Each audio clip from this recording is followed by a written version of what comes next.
like, comment, share and subscribe. Hi everyone, आज हम cover करने वाले हैं क्लास 11th का चैप्टर नंबर 14 जो कि नीट के लिए भी काफ़ी इंपॉर्टेंट है। इस चैप्टर में हम पूरी एनसीईआरटी कवर करेंगे, कुछ भी मिस नहीं होगा, जो भी एनसीईआरटी में लिखा है सारा कुछ, और कुछ एक्स्ट्रा नॉलेज भी। तो स्टार्ट करते हैं। सबसे पहले breathing and exchange of gases chapter का नाम है। मेनली हम ब्रीदिंग के बारे में पढ़ने वाले हैं और गैसेस एक्सचेंज कैसे होती है, मेनली O2 एंड CO2। तो यहाँ पे जो अपना O2 होता है, यहाँ पे बहुत ध्यान से पढ़ो कि जो O2 है that is utilised by the organisms indirectly, ताकि हम ब्रेक डाउन कर पाए सिंपल मॉलिक्यूल्स जैसे कि glucose, amino acids, fatty acids वगैरह को, और उससे एनर्जी डिराइव करें। और उसके बाद जो कार्बन डाइऑक्साइड है, जो कि क्या है, हार्मफुल है, वो रिलीज़ हो जाता है। ठीक है, ये कैटाबॉलिक रिएक्शन के टाइम पे हम O2 को यूटिलाइज कर रहे हैं और CO2 को रिलीज़ कर रहे हैं। तो इस प्रोसेस को ही हम ब्रीदिंग कहते हैं। This process of exchange of O2 from the atmosphere with CO2 is produced by the cells is called as breathing. Commonly इसको रेस्पिरेशन भी कहते हैं वैसे, ब्रीदिंग एंड। अब नेक्स्ट टॉपिक आता है रेस्पिरेटरी ऑर्गन्स का। तो यहाँ पे एनसीईआरटी कहती है कि जो मैकेनिज्म ऑफ ब्रीदिंग है वो अलग अलग ऑर्गेनिजम्स में अलग अलग तरीके से होता है। क्यों? क्योंकि उनका हैबिटेट अलग है, लेवल ऑफ ऑर्गेनाइजेशन अलग है। तो यहाँ पे डिफरेंट ऑर्गेनिजम्स कैसे ब्रीथ करते हैं उसके बारे में बताया हुआ है। सबसे पहले अपने आ जाते हैं यहाँ पे लोअर इन्वर्टिब्रेट्स। लोअर इन्वर्टिब्रेट्स जैसे कि स्पॉन्जेस, सीलेंट्रेट्स, फ्लैटवर्म्स, ये क्या करते हैं, ये सिंपल डिफ्यूजन करते हैं अपनी पूरी बॉडी सरफेस में। अर्थवर्म्स क्या करते हैं, अर्थवर्म्स के पास मॉइस्ट क्यूटिकल होता है अपना ब्रीदिंग जो भी एक्सचेंज करना होता है एयर, उसके लिए। इंसेक्ट्स के पास ट्रैकियल ट्यूब्स प्रेजेंट होती है, ठीक है, जो कि अपना एटमॉस्फेरिक एयर को ट्रांसपोर्ट कर रहा है उसके लिए। अब एक मेजर डिफरेंस जो यहाँ पे देखना है, फिशेस, उनके पास क्या होता है, गिल्स, जिसको हम बोलते हैं vascularised structure, where as humans के पास होता है वैस्कुलराइज्ड बैग्स, जिसको बोलते हैं लंग्स। इसमें बच्चे बहुत कंफ्यूज होते हैं। वैस्कुलराइज्ड स्ट्रक्चर गिल्स है और वैस्कुलराइज्ड बैग्स जो है वो लंग्स है। हमारे पास क्या है, वैस्कुलराइज्ड बैग्स यानी कि लंग्स। अब जिनके पास लंग्स है वो तो करते हैं पल्मोनरी रेस्पिरेशन, और जिनके पास गिल्स है वो करते हैं ब्रैंकियल रेस्पिरेशन। ये मेजर डिफरेंस था। बाकी दिस टॉपिक इज़ वेरी आसान, सिंपल है, बहुत अच्छा टॉपिक है ये। Use by the terrestrial forms for exchange of gases. अब among vertebrates fishes use gills. Fishes gills use करती है। एम्फीबियंस, रेप्टाइल्स, बर्ड्स, मैमल्स किससे करते हैं, लंग्स से। लंग्स क्या है, अपने वैस्कुलराइज्ड बैग्स। और जो एम्फीबियंस है जैसे फ्रॉग है, वो अपनी स्किन से भी रिस्पायर करते हैं, लंग्स से भी करते हैं, तो उसको कहते हैं क्यूटेनियस रेस्पिरेशन।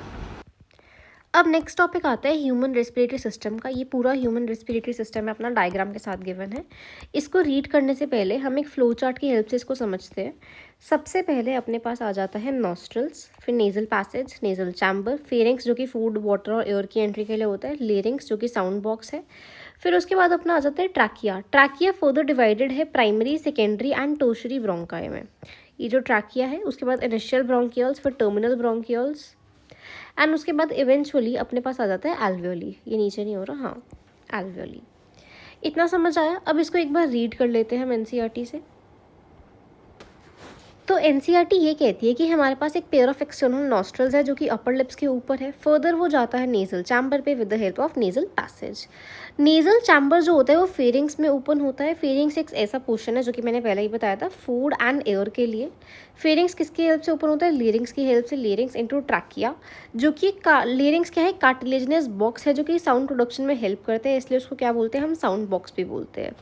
अब जब हम खाना खा रहे होते हैं तो अपना स्वेलोइंग के टाइम पे the glottis can be covered by thin elastic cartilaginous flap called as epiglottis to prevent the entry of food into larynx.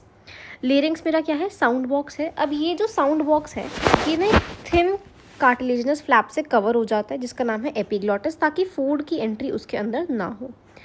Trachea एक स्ट्रेट ट्यूब है जो कि एक्सटेंड करती है up to mid thoracic cavity which divides at the level of 5th thoracic vertebra into right and left primary bronchi. फिर उसके बाद वो फर्दर डिवाइड होता रहता है सेकेंडरी एंड टर्शरी ब्रोंकाई में। इवेंचुअली वो टर्मिनल ब्रोंकियल तक पहुंच जाएगा और यहाँ तक मेरा होता है conducting zone. The trachea, primary, secondary and tertiary bronchi are supported by incomplete cartilaginous rings. अब पहले PYQ आ चुका है जिसमें मेंशन है कि कंप्लीट कार्टिलेजिनस रिंग एजर्शन रीजन का पार्ट था। ध्यान से याद रखना कि इनकम्प्लीट कार्टिलेजिनस रिंग्स होती है। Each terminal bronchi give rise to a number of very thin, irregular walled and vascularized bag-like structure.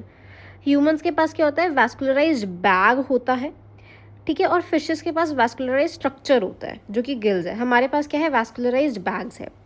The branching network of bronchi, bronchioles and alveoli comprises the lung. We have, हमारे पास 2 lungs होते हैं जो कि cover होते हैं double pleura membrane से, जिसके अंदर क्या है, प्लूरल फ्लूइड। अब ये प्लूरल फ्लूइड क्या करता है, फ्रिक्शन को प्रिवेंट करता है। अब ये थोड़ा सा कंफ्यूजिंग लग रहा होगा, इसको डायग्राम की हेल्प से एक्सप्लेन करती हूँ।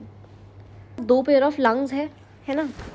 उससे पहले लेरिंग्स, मैंने पहले बताया था, लेरिंग्स जब हम खाना खा रहे होते हैं तो लेरिंग्स को कौन कवर कर लेता है, एक कार्टिलेजिनस फ्लैप जिसका नाम है एपिग्लॉटिस। ये मेरा ट्रैकिया है।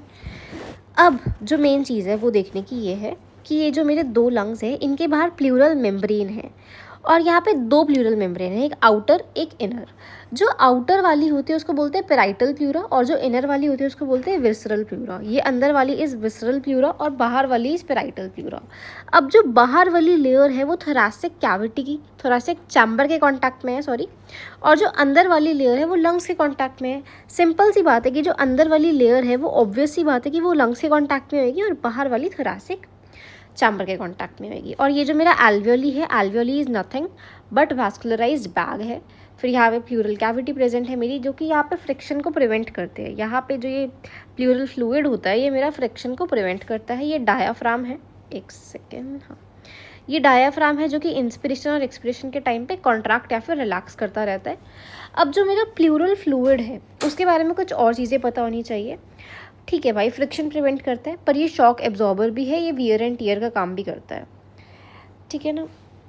उसके बाद ये कट एंड ऑफ रिब है, लंग्स हमने देख लिया, ये ब्रोंकस है अपना यहाँ पे, और ये मेरा हार्ट यहाँ पे प्रेजेंट होता है।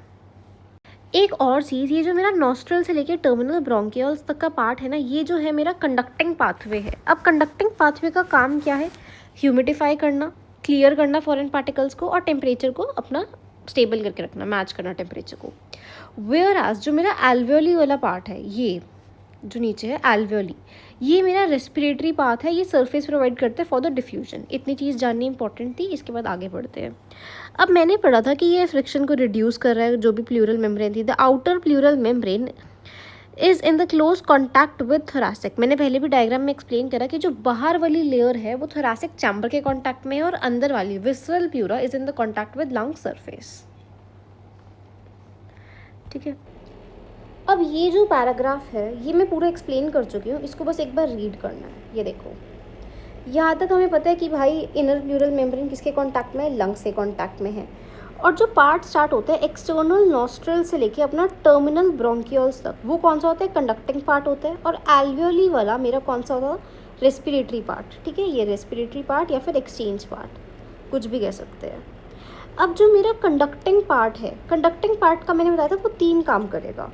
एक तो क्लियर करेगा फॉरेन पार्टिकल्स को, ह्यूमिडिफाई करेगा, and also brings the air to the body temperature. ये 3 काम उसके हैं। और एक्सचेंज पार्ट या फिर रेस्पिरेटरी पार्ट का क्या काम है, यहाँ पे एक्चुअल साइट ऑफ डिफ्यूजन होता है O2 एंड CO2, जो कि ब्लड एंड एटमॉस्फेरिक एयर के बीच में होता है। अब जो लंग्स है वो ना थोरैसिक चैम्बर में सिचुएटेड है, जो कि एक एयर टाइट चैम्बर है। ये तो सबको पता ही होता है कि dorsally by the vertebral column, ventrally by sternum और लेटरली बाय रिब्स, ऐसे होता है ना, लेटरली बाय द रिब्स। उसके बाद एक डोम शेप यहाँ पे डायाफ्राम होता है, ये ऐसे बना देते हैं, ये डोम शेप डायाफ्राम होता है, ये कॉन्ट्रैक्ट या फिर रिलैक्स करता है during the time of inspiration या फिर एक्सपिरेशन। फिर उसके बाद NCERT बस यही कहती है कि हम अपनी पल्मोनरी वॉल्यूम को डायरेक्टली ऑल्टर नहीं कर सकते, बस यही सब कुछ यहाँ पे लिखा हुआ है। उसके बाद देख लेते हैं रेस्पिरेशन के कुछ 5 स्टेप्स है। अब देख लेते हैं ये 5 स्टेप्स है क्या। सबसे पहला तो है ब्रीदिंग या फिर पल्मोनरी वेंटिलेशन। ये क्या हो गया, 1 मिनट। सबसे पहला है ब्रीदिंग या पल्मोनरी वेंटिलेशन, जिसमें हम जो CO2 रिच एयर होती है उसको रिलीज़ करते हैं। CO2 को रिलीज़ कर दिया हमने। सेकेंड स्टेप इज डिफ्यूजन हो रही है O2 एंड CO2 की अक्रॉस द एल्विलर मेम्ब्रेन। पहले एल्विलर मेम्ब्रेन में होएगी, उसके बाद होती है ब्लड एंड टिश्यूज़ में। उससे पहले एक और स्टेप है जो transport of gases by the blood, ठीक है। पहले गैसेस ट्रांसपोर्ट होएगी, उसके बाद ही तो डिफ्यूजन होएगी ना ब्लड और टिश्यूज़ में। फिर उसके बाद क्या है, बस यूटिलाइजेशन, हमारी जो बॉडी है वो O2 को यूटिलाइज़ कर लेगी, किसके लिए, अपने जो भी कैटाबॉलिक रिएक्शंस है, और उसके बाद CO2 को रिलीज़ कर देगी। ये 5 स्टेप्स होते हैं